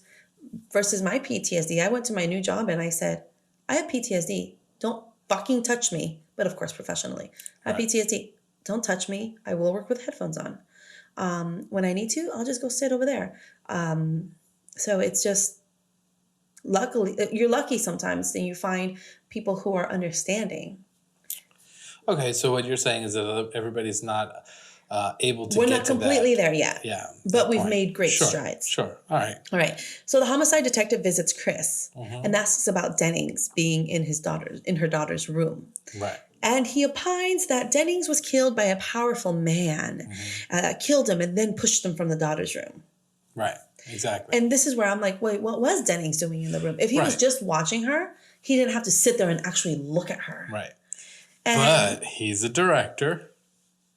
And he's a drunk. He's a drunk director. So he's a Weinstein? I don't know. I didn't say that, but I did. Very, very much possibly could be. All I'm saying is that, why was he up in her room? Because even the mom says he had no reason to be up there. Mm-hmm. Well, then what was he doing up there? Right. And so this whole thing is, you know how in the X-Men, their powers come up when they hit a certain... stage in their adolescence and they hit puberty, and that's when all their powers come up. Okay, sure. Okay. What if this whole time Regan is developing sexually because she's 12, right? That means she would have gotten her period already. She would have started having all of these feelings already. But when you're sexually abused at that age also, it leads to different kinds of trauma-induced behaviors. For example, one can be hypersexual, right? Okay. Which I've talked to you about before. There's this need to always want to have sex with people because you have associated sex with attention, with positive attention, with caring. So it's really hard to differentiate, well, this is just carnal versus this is affection and somebody loves me. So that's how one becomes hypersexual, right? If they've been sexually abused at a very impressionable age. So my thoughts are she was already having psychological issues, right? Her dad left.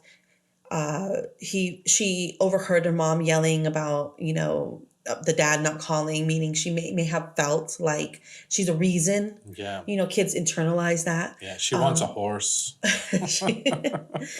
She's also a child that gets whatever she wants. She's starving for the attention of somebody. Mm-hmm. This older man comes and gives her attention, not good attention. There was part, I believe, in the actual book that it does come out that he was molesting her. Really? Yeah. You think so? Yeah. Because the guy who did the screenplay is also the guy who did the book. So I think there was in the book, I read it somewhere, and that's why he was in the bedroom. But it does make sense. I mean, everything else can just be, just dramatic retelling, right? Because like if you tell somebody that you fell and cut your leg, you're not going to be like, I got pushed by some fucking thugs, right? You're going to elaborate a little bit. So maybe this is just a retelling, right? But it does start to make sense to me when I'm like, why was Dennings in her bedroom? Yeah. Okay, so that's why everything she's saying is hypersexualized. And we'll see that in the next scene. Everything is about sex. Everything is about this. How does she know these words? I don't know. I see. I had not even walked down this path when I watched it. How does she know these words though? Well, and we know that the director is foul-mouthed. We know that the director is sexual. We know that. I mean, we don't know that she doesn't know these words because again, she is sheltered, but she's also being brought up without her mother present most of the time. So maybe she hears other people saying it. Also, right, but the people around her are a nanny. Right. But I mean, also maybe it is just the demon. And this is weird. Like I'm going back and forth between my own stance. One sense I'm like, I don't believe in this shit at all. The other sense I'm like, but let's believe in it. And let's say that this is the demon talking through her. And so that's why it's not her even saying these things. It's the demon. Unless it's her saying these things. I don't know. Now we're in a spiral. So, and then before the detective leaves, he asks for her autograph. Yeah, because he's such a big fan. He wants it for his daughter, but then he's like, I lied. I don't have a daughter. Okay, so so the detective leaves. And when he does, noises start coming from Regan's room. And we get into the room via the mother. And she's masturbating with a crucifix, but like masturbating, like stabbing herself hard where she's bleeding. Yeah. Now they left that scene in. They left that scene in, but the original scene or in the book, she's like mutilating her genitals because she's doing it so hard. She had to have been though. Look at how much blood. And then she grabs her mom's head. She's like, lick it, lick it, lick it. Well, when she's doing that, when she's masturbating with the crucifix, she's saying, let Jesus fuck you. Yeah. And it's like the demon talking to Regan, right? Mm-hmm. And then she tells her mom. You hear two voices in the room. And then she tells her mom to lick her and she pulls her head down and then suddenly the mom has blood all over her. Gross. And then that's when she hits her and sends her flying across the room. And then Regan's sitting there. And then her head turns like 180 degrees, like she's an owl. And says, do you know what she did? Your cunting daughter. In Burke Dennings' voice. So now we realize that she do you know what she did, your cunting daughter? Exactly. Oh, exactly. Okay, so here's what I want to say. The voice actress, Mercedes McCambridge, she was the voice of the demon that was possessing Regan. Right. Rags. Oh my God, that hurt. Hold Fucking on. Rags. Did you ever know that Rags was a nickname for Regan? No, but that's what the mom calls her. I Her know. nickname. Her nickname. Oh, Rags. What the fuck? So Mercedes McCambridge, the voice actress, in order to get her voice ready to do the demon scene, to do the demon's voice. She listened to a lot of Disturbed and would do the No, it was dancing. She was chain smoking and swallowing raw eggs in order to achieve that nastiness. And she wanted to drink because she knew that drinking was going to help her voice get a little bit more hoarse. But she was also a recovering alcoholic. And so what she did is she herself had priests around her to help to consult with. So whenever she felt the need to drink, she wouldn't have it. But Who told her that raw eggs was the way to go? I don't fucking know. I mean, How do you accidentally figure that out too? see that, but that She was back watching then, Rocky. yeah. When did Rocky come out? 70. Oh, I forgot. But the point is, in the 70s, everybody was not worried about Sal. Salmonella. Yes, salmonella was not a fucking big fucking deal asshole. back then. It's not a big deal now. People are just so scared of it. I ate a raw egg before. It's not It's great, disgusting. but I've done I've it. licked lots of What? brownie. Well, yes, that too. That too. I've licked lots of like cake batter and stuff. All right, I used to do that too. Cookie dough and all that shit. It's got raw eggs all up in there. Well, so for scenes where Regan was struggling, like when she was restrained or she had to like do some kind of pushing or something, Mercedes was actually like bound to a chair herself, so that it had that same kind of like And the same kind of feel. yeah, That's cool. that grittiness to it. So anyway, I thought that was Method good, actor. but that was done purely for the authenticity of the scene. Gotcha. Just saying. Gotcha. So let's see, where are we at now in the movie? So now it's Chris and Demi. Remember, Chris is the mom. Yes. And Demi, and they meet. Oh, right. They finally Because meet. the doctors tell her she needs to have an exorcism for the her doctor. daughter. Yeah, she gets that whole scene with the doctor. She's like, 88 doctors, and all you're telling me is bullshit. And then one goes, well, there's another cure, but 88 it's doctors, but a bitch bullshit ain't one. No, a 88 demon. doctors, but a priest ain't one. But so they tell her, like, hey, you should go maybe check out this alternate solution, which could be an exorcism. How religious are you? And she's like, I'm not religious. My daughter's not either. Okay. Well, she is because the help was raising her. Anyway, so she starts to ask him questions. And really what she's trying to draw out is this. One, would he turn in somebody who was a murderer? Because there's doctor-patient confidentiality, Yes. plus there's also the confessions. Right. And then he says to her, well, it would depend on the circumstance. So she's like, okay. And then he says, give me an exorcist. Give me an exorcism. Yes. And then she brings him home to meet Regan. Yeah. Well, because he's not really trying to do it at all. He's like, there's a process. It takes time. You need to submit an application yeah. to the church. They have to approve it. And then you have to get like all this. You got to make sure your stuff. credit score works out. Like, it's just this whole thing that goes along with it. So he's like, you don't really want to go this way, especially for a little girl. And then she's like, are you fucking kidding me? You want to pass me back off to the psychiatrist? As we learned from the Warrens in one of the, Ice Cream Sunday episodes, you do have to go through all of these steps just to get the Catholic Church. You have to give like a burden of proof. Right. Yeah. So when he gets into her room, Regan is strapped to the bed and like strapped down like crucifixed. Crucifixed, yeah. And so he's talking to her and she's like, I'm not Regan, I'm the devil. Yeah. Oh, that was good. She has like a tube in her nose, I think, at that scene too, which they never really explained. But I mean, well, you have to imagine like they want to try to make sure that she's okay. Like she's probably not eating. Yeah. Well, who knows? I don't think Whatever. she's coming down for breakfast and going back upstairs and being all, So she demonic. tells the priest, "I'm not Regan. I'm somebody I'm else. the devil. I'm the devil himself." And he goes, basically. your mother is in here with us. Yeah. As in, is making it seem like there's a bunch of spirits inside this little girl. Yeah. And then she proceeds to hock up a loogie.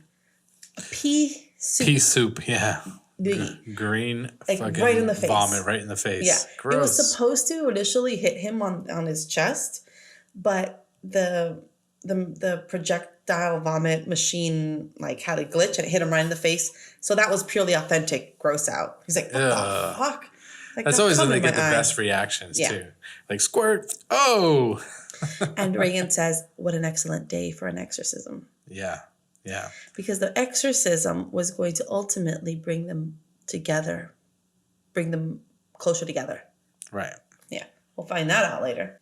So Demi is reviewing a tape of the encounter, and it's seemingly in another language. Right. I mean, he wants to find out that there's a different language there because that's the proof he needs. Right. So it needs to speak in different languages.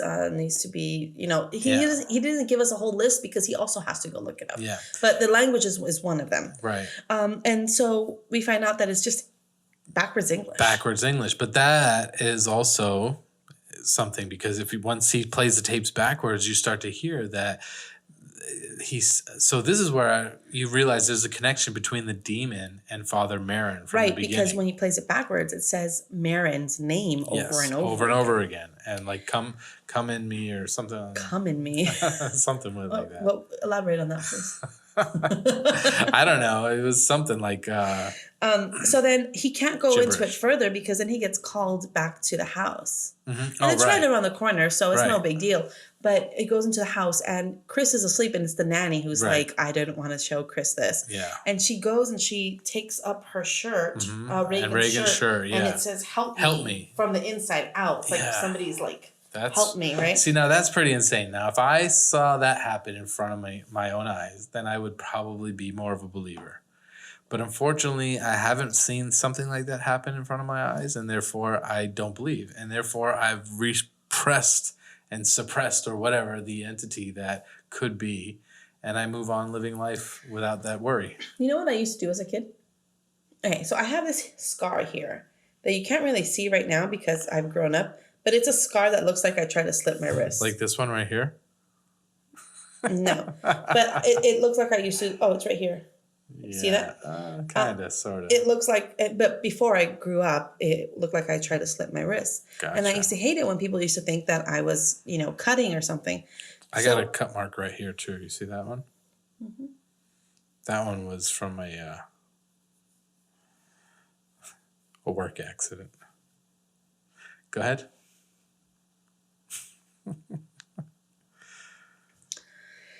So to distract from that, what I would do is I would get a lead pencil and I would just go like that and create like a pencil mark, and then I would erase it and it would look like I had bruises, right? That's gross. You would do that? Pencil lead is bad for you. And so I would do that as a kid. What the hell? And it would distract from this gnarly scar that I had here. What's this?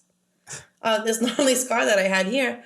And so people would just assume that I was just a dirty kid. Wow. I mean, I knew when we started this podcast you were the perfect co-host, but I didn't know that it was that perfect. Fucker, this was my podcast. You're the perfect co-host.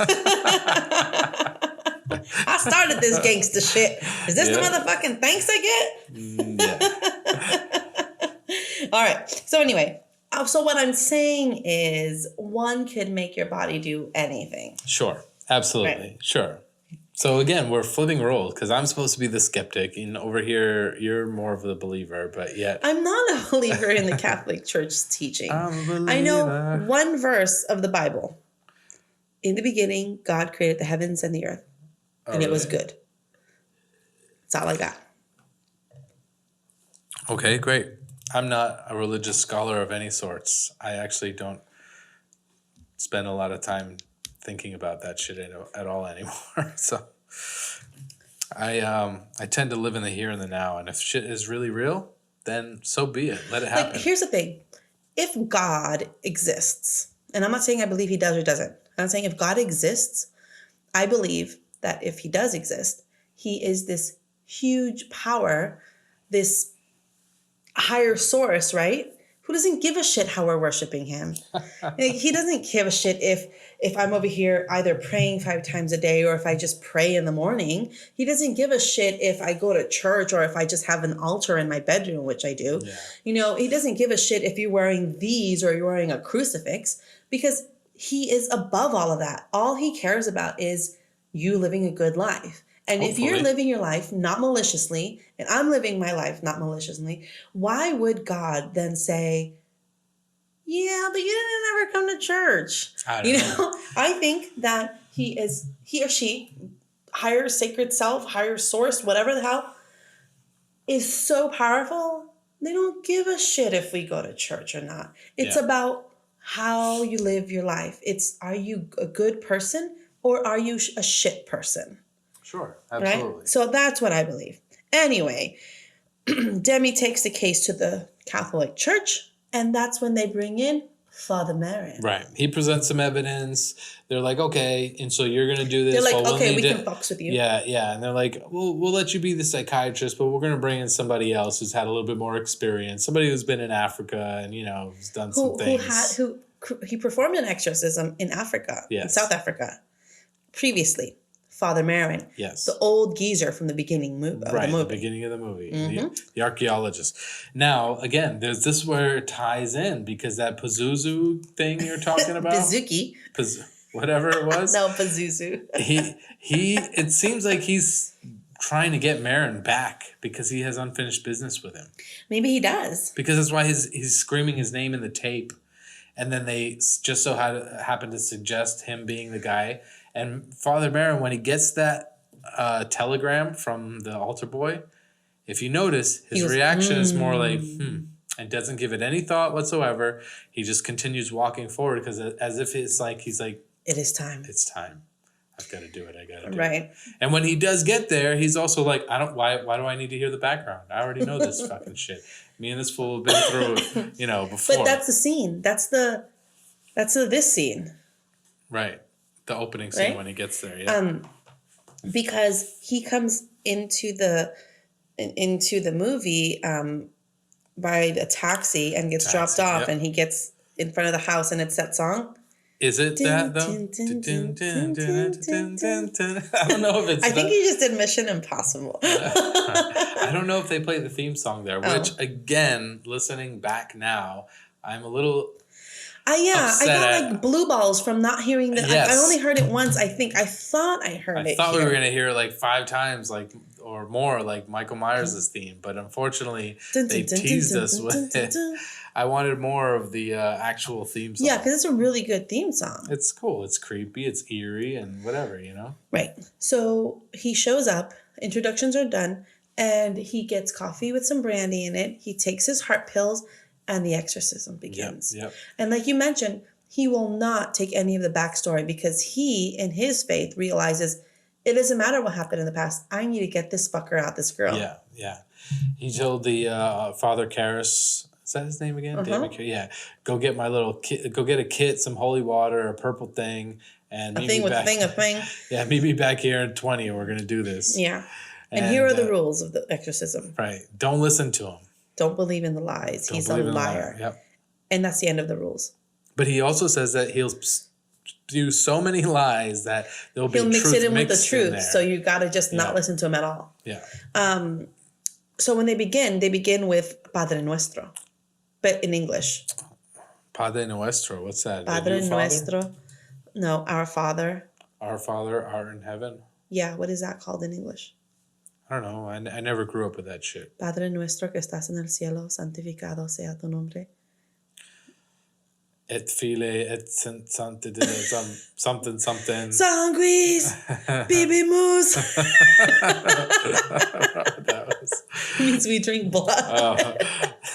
Roots, bloody roots.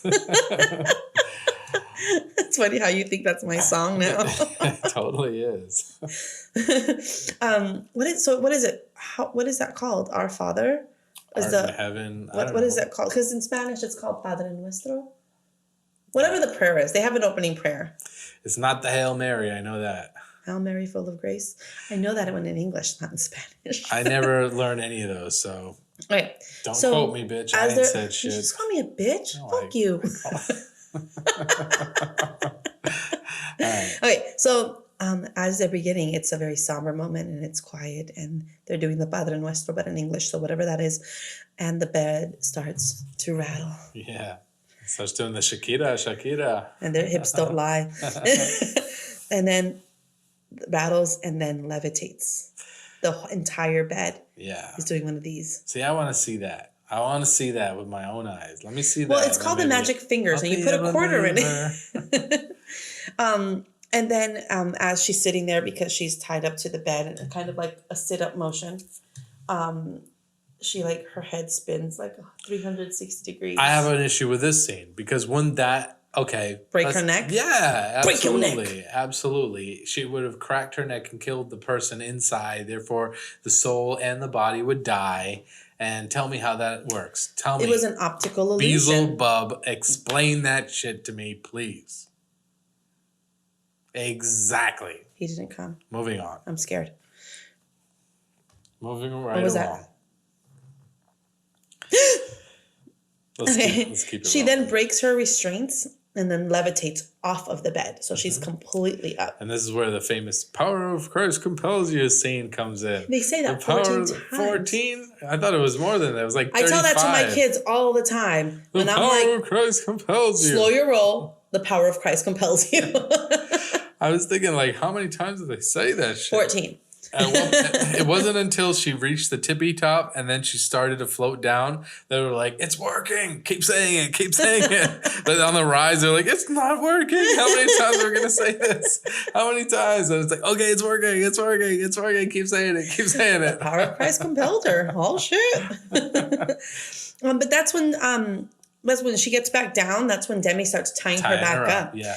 He doesn't tie her up to the bed. He ties her hands to herself. together. Like he bounds her hand and he's going to tie her legs to the bedposts at the bottom. And then she gets up and does a fucking double-handed hammer move over and knocks him off and shit. Yeah. And she knocks him to the ground. Yeah. And then the room starts shaking. Yeah. And then both priests are down. Yeah. All right. But then as they're looking up towards the bed, they see her kneeling on the bed, like away from them towards like, I guess the window to the wall. Like, and then she's like doing one of these kind of like Evil Dead.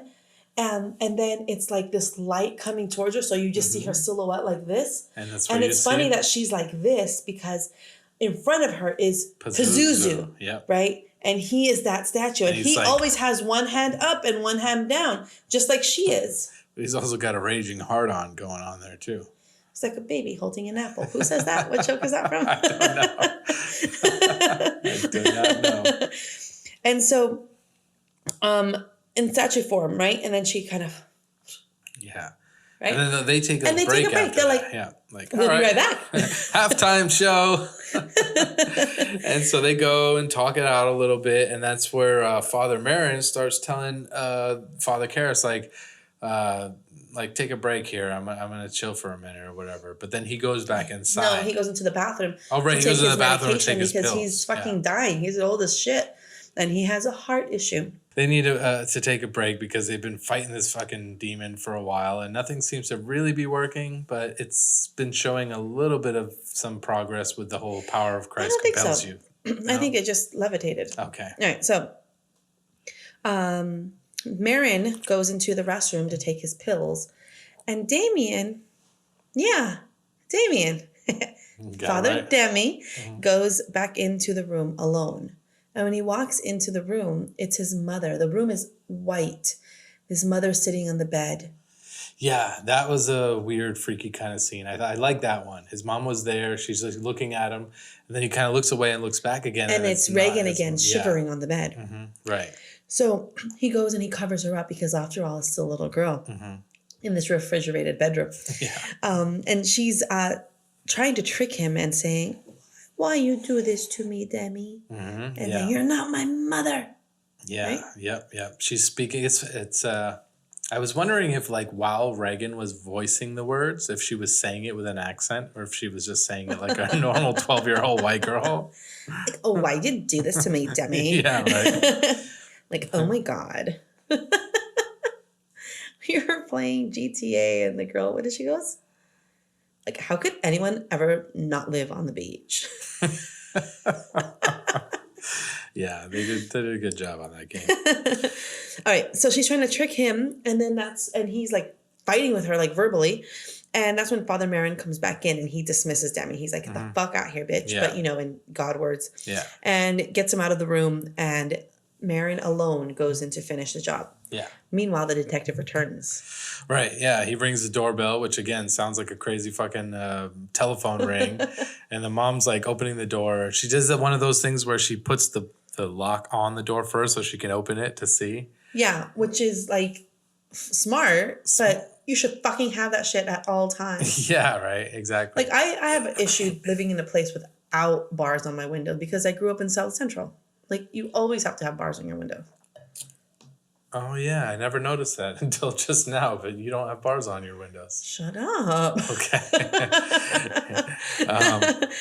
So then, so then the cop comes inside. and Demi bursts back into the bedroom.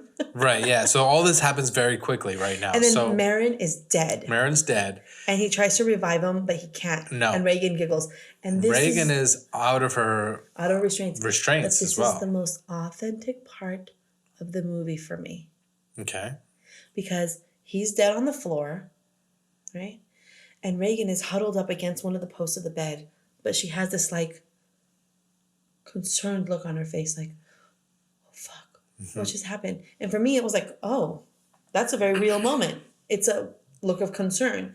Whether it was Regan, the actress, Linda Blair, actually being like, oh fuck, I'm concerned, or what, but that felt like very authentic to me. Like out of the entire movie, looking back at Linda Blair's character of this concerned look before she starts doing the evil giggling, she's like, oh, so shit, do you think what that happened? that was the demon? I think it's Regan and the demon going back and forth, right? And in this case, Regan is like, oh my God, oh my God. And I feel like she kind of gets glimpses of what's happening because like she has maybe moments of lucidity, right? Because at the end of the movie, Father Dyer, like she sees his collar and then she goes and she kisses him. She has no reason to, right? Mm-hmm. Right. Right. So I'm thinking maybe she has moments of just like, sure. Oh fuck. Sure.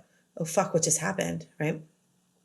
So that's what I think. It was like the most genuine point in the movie for me. So then now we're reaching the finale here where Father Marin's dead and he, what's his name? Father Karras is he tried to revive him, but it doesn't work out. And then immediately he gets mad and he starts fucking. Demi versus Regan, round one. And fight. I mean, like I was thinking the cop was going to come upstairs and see him like beating on the little girl.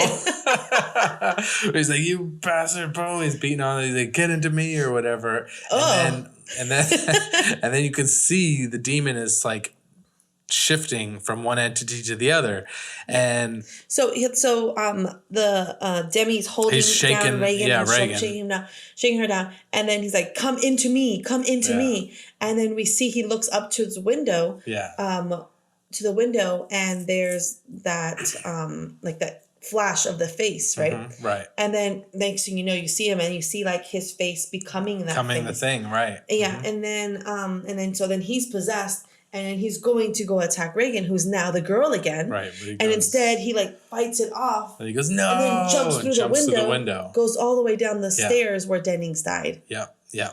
Now, when he jumped right before that, it looked like the demon had left his body again. I mean, it was very almost like. It was his face again. Yeah. But maybe it was his face. But if it was the demon, he wouldn't have jumped out the window. It would have just done whatever demons do. But it had to have been him himself. Yeah. Like he's fighting it. And it doesn't mean it's out of his body. It just means he's suppressing it. He's battling against it. Because what we found in the beginning of the movie was that Demi was losing his faith. Right. And now by the end of the exorcism, Demi has gotten his faith back. Yeah. But he's also lost his life, coincidentally. Which is why he's able to be possessed again, right? Mm-hmm. Sure. Right. So Demi makes this diving fucking fall out of the window, down the stairs, and he's not entirely dead yet because then we see Father Doyle. Not Doyle. Was it? No. Dyer. Father Dyer, yeah. Comes down, he's like, do you want to give your confession before you die? And he's like, you see the hands kind of like making a squeezing motion. Squeeze once if it, yes. Yeah. But we don't see his face at all. We just see his hand. And anyways, and he's all bloody. The cop, lieutenant, whoever, is also upstairs realizing that there's a second person now who threw themselves out of the window. And Regan is actually looking like she's back to normal, but crying for her mother. Mother, help me. And the mother realizes Rags and goes and loves her up a little bit.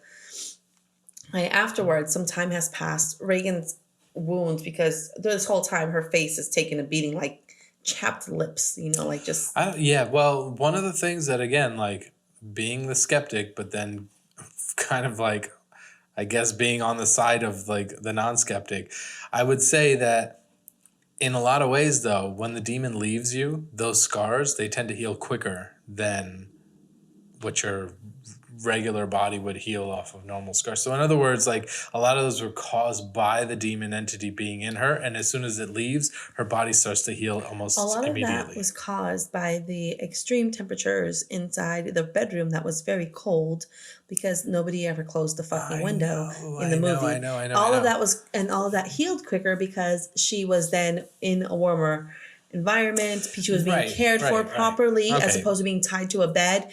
And maybe she used some goddamn moisturizer. Maybe she did. So, well, now she's back to normal. She doesn't remember a thing. Father Dyer's there he's saying goodbye to everybody because they're going to leave.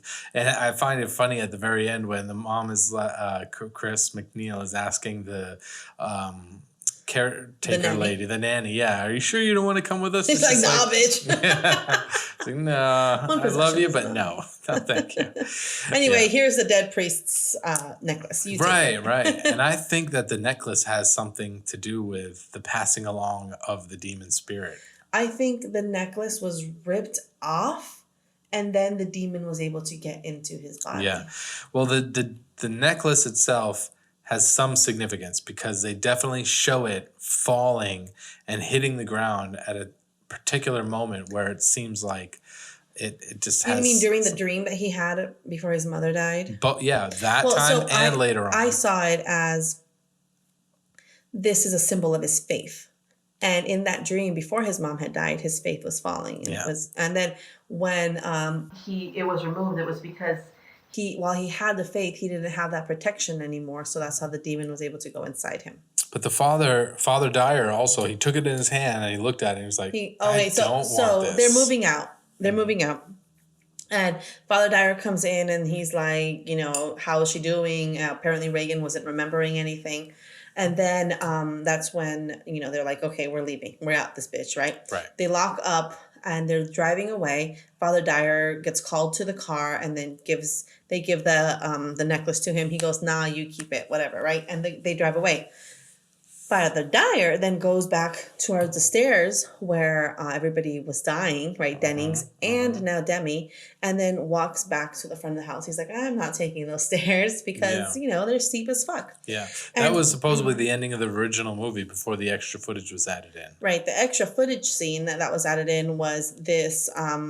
the detective comes back to the house to visit whatever, but they have already gone. And so they start a friendship. Yeah. That was one of the scenes. One of the other scenes that was cut was when... the contortionist scene? So in the movie, when Dyer goes to tell them that Dennings had died... It's not Dyer, and I'm going to show you that it's not Dyer when we go back and recap this part of the movie, but I get what you're saying. For all intent and purposes, let's say I'm wrong and it's Dyer. So when Dyer goes and tells them that Dennings had died, and they close the door on him when he leaves, Regan spider walks backwards down the flight of stairs, and then she gets to the bottom, this blood drips up, but she's upside down, so it's like, So that was actually a contortionist. And they didn't use that scene, not exactly because it was too scary. Really? But because they didn't have the technology to hide the wires. Because it had to be so that when they were crawling down, that it was like weightless. So they had a harness and they couldn't get rid of the wires. When they re-released it, they had the technology to remove the wires. Okay, so that's what. So the reason why we're seeing it now in the newer version is because the technology they basically could green screen out that fucking wire where they couldn't do it properly before, and you could still tell. Right. All right. Well, that I can understand slightly, but I do feel like that is one of the more scarier scenes in the movie. Yeah, that was a badass fucking scene. So imagine they would have had the technology to leave that in. Like, people would have lost their shit back then. People lost their shit anyway. But they would have lost it even more. It's a really good movie. I really enjoyed it. Yeah. And what I enjoyed the most, yes, this was a this was definitely a commentary on mental health, and definitely made you realize that we need to get our shit together and recognize that mental health issues are real and mental health issues need to be addressed. They're the reason for mass shootings. There are reasons for people hating on one another, and there are reasons why our society is as fucked up as it is. So you're tying this all into Mental a mental health. health thing, which Yeah, is definitely. my logic, which is, again, like the stance that I'm taking, which is it's not some supernatural, like, No, demon. sometimes we agree. Yeah, I like this movie a lot. I just didn't feel that it was As scary now as it was before. Yes, Yeah, and I the agree. hype that they put up on, like, the whole, what does it say on the scariest movie of all time? Really? Are you making Heidi faces? Really? The scariest movie of all time is The Exorcist? Maybe in 73. And Well, almost that's what they're 2020? talking about. No. Well, what is the scariest movie that you've seen? I haven't seen one yet for the last, like, 20 years. I'm fucking waiting for somebody to make a scary movie. Everything I see is a comedy. All I do is laugh. Exactly. I love to laugh. I don't see anything that's scary, but then again, that might be me. It might be because I've completely You're also like removed the that. devil. According to my dad, yeah. But Well, no, according to your dad, I'm the devil. no, according to my dad, I've been the devil's child since I was born. Well, that means he's the which devil. makes no sense because that means him or my mom are the devil. Well, do either of them have blue Shout. eyes? Shout Let at it the all devil. No. Oh. A great thing about this is, check this out. I'm going to do 2 Ice Cream Sunday episodes on this. Yeah, really? Yeah. One on Pazuzu and possession in general. Okay. But the other one on Paul Bateson. Who's Paul Bateson? Real life serial killer who was in this movie. Wait, who did he play? He played... You didn't read my notes. He is the x-ray tech in the hospital scene. And he was a serial killer from 1977 through 1978. Wait. And he killed, mutilated, dismembered 6 men. And he wrapped them in bags and tossed them into the Hudson. Whoa, hold on. So the guy, the actor who played the x-ray tech. Yes. Turned out to be a fucking serial killer? Yes. Wow. Yes. Wow. Talk about taking your work seriously. Try that again. But I thought that was cool as shit. So I'm going to do an Ice Cream Sunday episode on Paul Bateson. All right, Paul Bateson. We're coming for you, Paul Bateson. Oh. Serial killers are scary. They're like the real life monsters. What is he now? He's probably dead or fucking in jail. Well, I don't know. I haven't done my research on him yet. I don't give a fuck. Come get me, Paul Bateson. I'm right here. Fucker. He's over there. Yeah, I'm right here. Come get me. All right. Anyways, let's go ahead and wrap this thing up. You know what? I like movies about like serial killers and slashers, about, just people who are real versus people who are possessed, is because it's real. People are genuinely and really fucked up towards one another.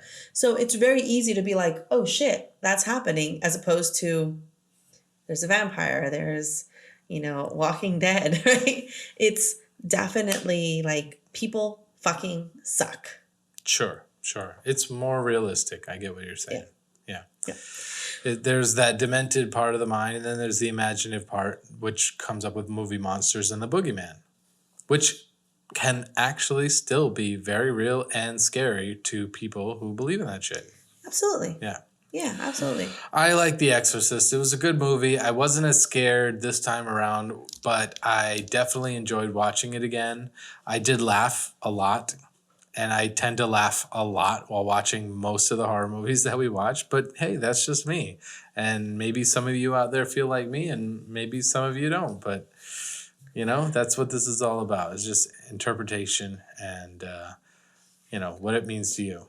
I gotta say, I did love this movie again. Yeah. Watching it again. Me too. I did not get as scared as I used to. Right. I wanted to That ask you said- that because you were like, oh my God, I can't watch this at night or by myself or whatever. So that said, I still walked through my house when it was dark last night and was like, God damn it, why is my house so morbid? Right?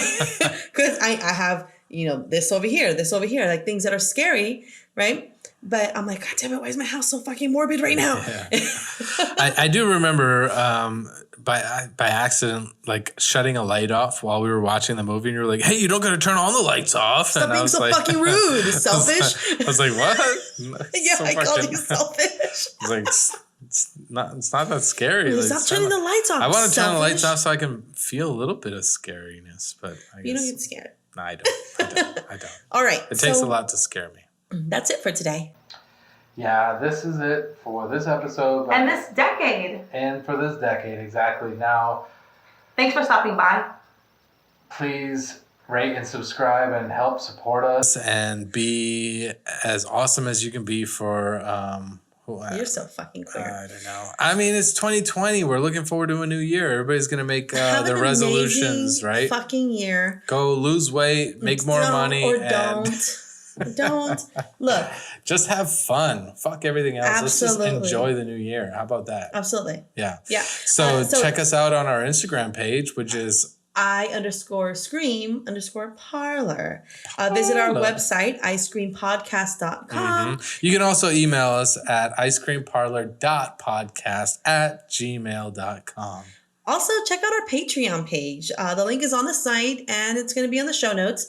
There you can have access to many things, including the Ice Cream Sunday episodes, which are the bonus episodes. Yes. And those are episodes on random topics, non-horror movies. You'll have access to chat forums and Q&As with us. Yes. And swag. Exactly. Yes. We should have some new things. It's a new year. Everybody's being positive and everything, and we're going to do the same. We're looking forward to good things. We're going to have merch.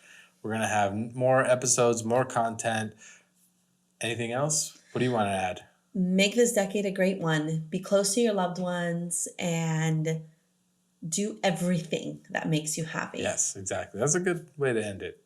Yep. This is a good year. I'm glad we got this started. I'm glad that we worked through all the kinks. We started off with nothing. We've, upgraded our technology. We started off in my bedroom. Yeah, we upgraded technology.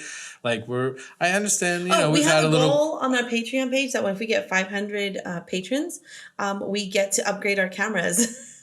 Hey, yeah, that would be nice. That would be really good. Maybe we can do some live events eventually. Maybe if we get enough people involved, we can go do like a full watch a movie and do a podcast live. That would be cool. Yeah, I think so. I think we can definitely figure something out. Yeah. Well, all right. This new year, by the way, we're going to have special guests, starting with Larry Block, the writer of The Funhouse. In January. Funhouse is a movie directed by Toby Hooper. One of our favorite directors of all time. Yeah, he directed Texas Chainsaw Massacre. Yes. 1974. And Funhouse. So we're looking forward to him and a few other surprise guests coming up. So it's going to be fucking awesome. Yes. We will see you next year. See you Thanks next for coming. year. Okay, bye. You're so stupid. Got it. Oh, Uncle Joey.